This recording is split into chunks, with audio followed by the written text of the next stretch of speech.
Hello fellow Airsofters, this is Deranged Professor speaking, and you're watching another video of Deranged Airsoft, and this is one that we've been getting an awful lot of requests about recently is what is set up on our Masadas, specifically mine, and then also Psychos, and why do we have everything kind of set up the way we do with our guns.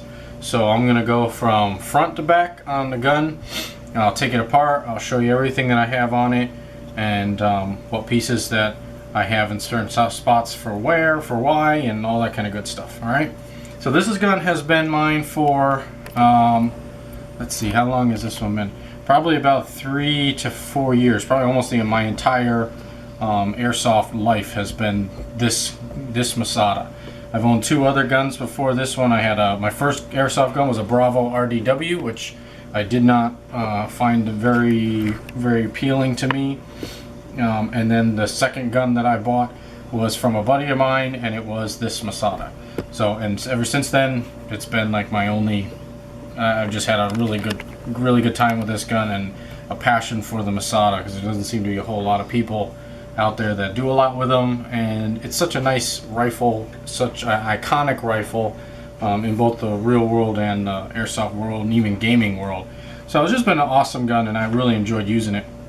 So, starting off, a lot of rare pieces on this gun. Some pieces you can't even find anymore. But starting off at the front here, we have the PTS AAC Masada SD quick detach foam-filled suppressor, and this is a non-US version that I have on here. And we'll get some. See if you can see, but it has engravings, a Masada SD on it. An awesome suppressor. If you're looking for one that's going to change the sound of your gun, whether it be AEG or HPA, this type of suppressor definitely will do that. But absolutely love this one. It goes on my my D3 right in the front pouch, and if I ever need to use it, just quickly put it on and it's ready to go.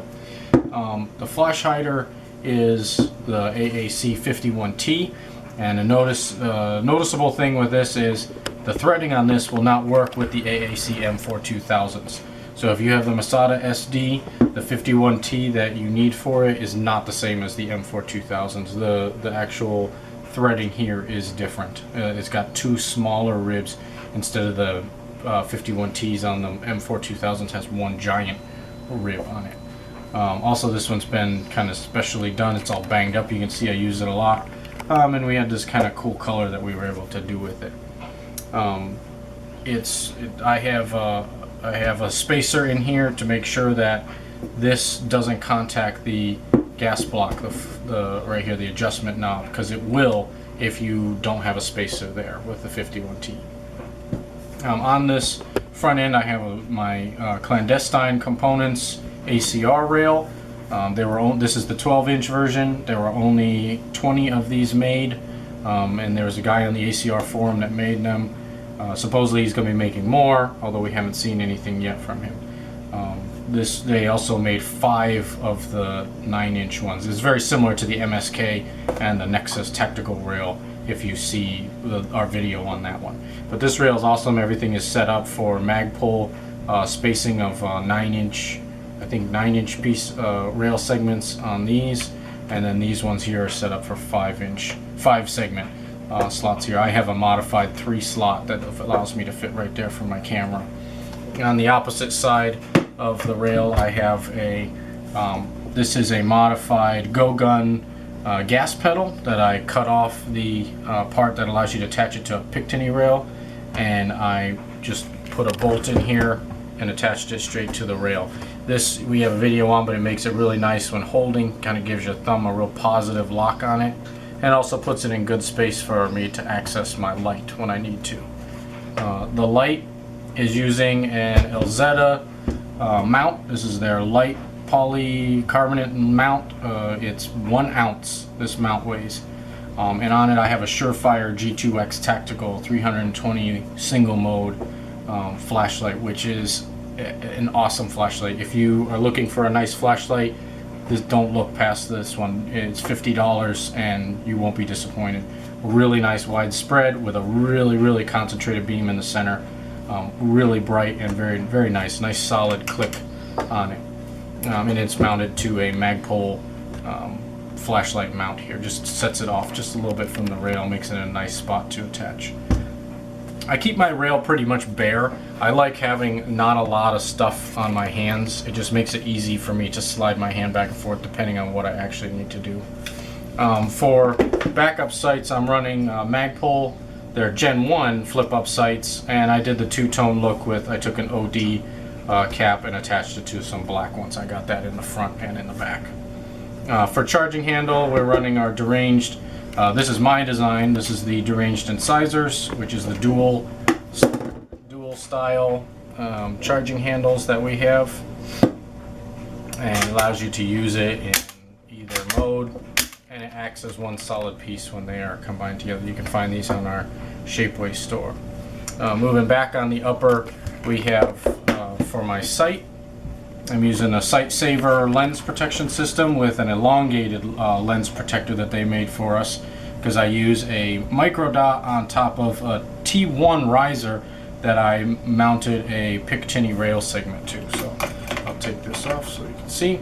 So I just mounted a Picatinny section to it so I can mount my small micro dot. And this micro dot is actually one that's been modified by, I can't even think of the name anymore. Anyways, we'll post it up on our Facebook page, but it has the Deranged skull as the reticle, and when you look through, you'll see the Deranged skull on there as the target reticle. But it's on our Facebook page. We'll show you the page, and they really haven't been doing anything in a long time, so I don't even know if they're still going on. The upper is my custom snakeskin paint that I do with our special netting. It's nice green, but when it's in like a low light situation, you can't even tell it's green. It looks dark and black, but it's a really cool paint job. We get a lot of comments about this paint job all the time. A lot of people have said, I've actually taken to events, Chrono, people said, oh, nice paint job, who did it? And I say, I did it myself with just, rail can and a net. And they actually said, no, you didn't. They said, you took that somewhere and had it done. I don't think it looks professionally done. But a lot of people said the one thing that kind of throws them off is how contoured it is to the actual, like it follows each of the bends, which is sometimes difficult to do with the rail, and also on the top rail there, and it just follows the whole layout of the gun. And there's a certain way that I did, I put this on that made it allow me to do that, and for the paint to stick and adhere to everything. It takes a little bit of time, but it's worth it in the end. Alright, so I'll take off this front guard here and I'll show you what's inside. Now I pretty much run the 11.5-inch CQB barrel all the time. One, I don't see a massive performance increase. Well, I didn't when I was using AEG. I didn't see a massive performance increase between using the 18-inch or the 14.5-inch barrel versus the 11.5-inch barrel. So for me, it was like, why run the longer, heavier one when I could run the shorter one and also add the suppressor to it? So for me, I run the 11.5-inch all the time. I've removed my the quick detach lever here. That was in the past for various reasons, and since I never change it out, I don't really need it, but it is in my case in case I have to change it at the field. I have this elastic band on here. It used to be on there to hold my my LiPo battery. Right now it holds, I have the FCU for the Wolverine Airsoft SMP located there with our 3D printed just FCU cover, which kind of holds it in place and then covers and protects the actual circuit board. It's just a printed piece. At the front we have the Deranged Airsoft stabilizers, which you've seen a lot of. This is the one for regular barrels, not cut down versions. So if you go on our store, you'll see a cut down version and a regular. You want the regular unless you have a chop barrel that's under the 11.5 inches. And the reason for the chop is because it needs to clear the pin for the front flip up sight. That's also something you might notice. This one has been modified. I don't have an Allen key with me. We'll see if we can find one, but I don't think we have one sitting around right handy. This one has had the front sight removed, and then I cut and a rail segment to size, put it on there, put it all together, sanded it all out, and then painted it, and it looks awesome. And so this is now a full rail system on top of it, just like you see on the real ACRs and the real Bushmasters. But that's what I have there. All right. Also, if you notice here, this is the battery for the SMP. So it tucks nicely between that rod on top of the barrel and the barrel itself. You just kind of slide it right in and push it in, and it sits in there nice and tucked out of the way. When I need to charge it, all I do is I just unhook it from the system, and I can just plug my balancer right into the port right there for the battery. One thing that we did also to our, this is done on both of them, is we installed a on-off switch for our battery to FCU. It's just a little micro switch over here. I'll show you it here. So when our battery is attached, this little switch will disconnect our battery. Because for programming for the FCU, you have to put the gun in safe, hold the trigger, and then plug in your battery. It made it very difficult when you have a battery all the way up here, and it just didn't work very well. So all I have to do is I just click this. This is off right now. I click it off, set it to my semi, hold the trigger down, and then I click it on, and it'll send the FCU right into programming mode. And it's really easy to program it like that. This just took us just a couple seconds to cut and solder the wires together. And then with the band on there, you won't even be able to touch that switch once the gun is actually, let me fix this, once the gun is actually all up and running. Alright, so that's what I have there. And that's the barrel and everything. Inside the barrel I have a, it's actually a known name. I have no idea what type of barrel is in this because it was from a barrel I got secondhand. But I believe it's some type of wide bore, because the FPS changes on this one are different from all the other barrels that we have. It's a little lower, and the flight path on this is amazing. But inside I'm using a Mad Bull Blue hop-up rubber with the WeTech adjuster and H-nub with a stock hop-up unit. And it seems to be kind of getting really decent results. A lot of people with HPA, are after the extreme range. If I get extreme range, that's great, but my play style usually is not to the point where I have to be really far away. So I'll give you a shot inside the upper just to show you. If you can see in there, there's a Mad Bull Blue bucking that you can see in there, but it is all still the stock hop-up chamber that I'm using for my hop-up system. And everyone gets different results. So just because I use the hop-up blue or the Mad Bull Blue with the stock hop-up chamber, that has been my results. And some people get really good results out of the WeTech chambers, but not everyone does. So that's my upper. Getting to the lower here, let's go ahead and disconnect the FCU so I don't damage it. So we use pretty much all PMags, although we've been using some of the beta projects. Now right off the bat you can say, whoa, your gearbox looks weird. That's for two reasons. One was when we wanted to take out the SMP to lube it, clean it, whatever, we had to uninstall the entire gearbox. So what I did, this was the first one I ever did it to, was I cut along, tried to save this PTS logo and Magpul symbol by cutting down and around, and then I just brought it right straight up. What I did with this extra window though was, because a lot of people when they come and ask, well, what is the SMP? Everyone's heard of Polar Stars. All I do is I just pop the rear pin on my upper and shift it forward, and they can see the whole thing. With this all inside the gearbox, all you can only see is this cylinder part. So with this cut, I could show them the whole cylinder, the nozzle, what's this thing called? The MAC valve, basically what it is, the valve, and then my the really nice amped line that's coming out of the back of it.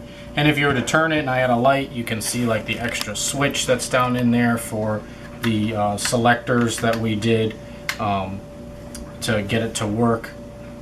But that's why my gearbox looks a little strange, because this gearbox is lined up perfectly right now with everything. So if I ever need to clean this, all I do is undo these 3 screws. This piece just lifts up. I lift up the thing, undo my pieces, lubricate, drop it back in, attach this, and just double check the alignment. But the gearbox itself, the whole gearbox never moved. So everything is been lined up perfectly every time.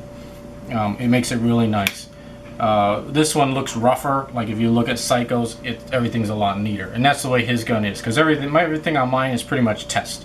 I do everything on mine first, and if it works out nice, then I do it to his if he wants it.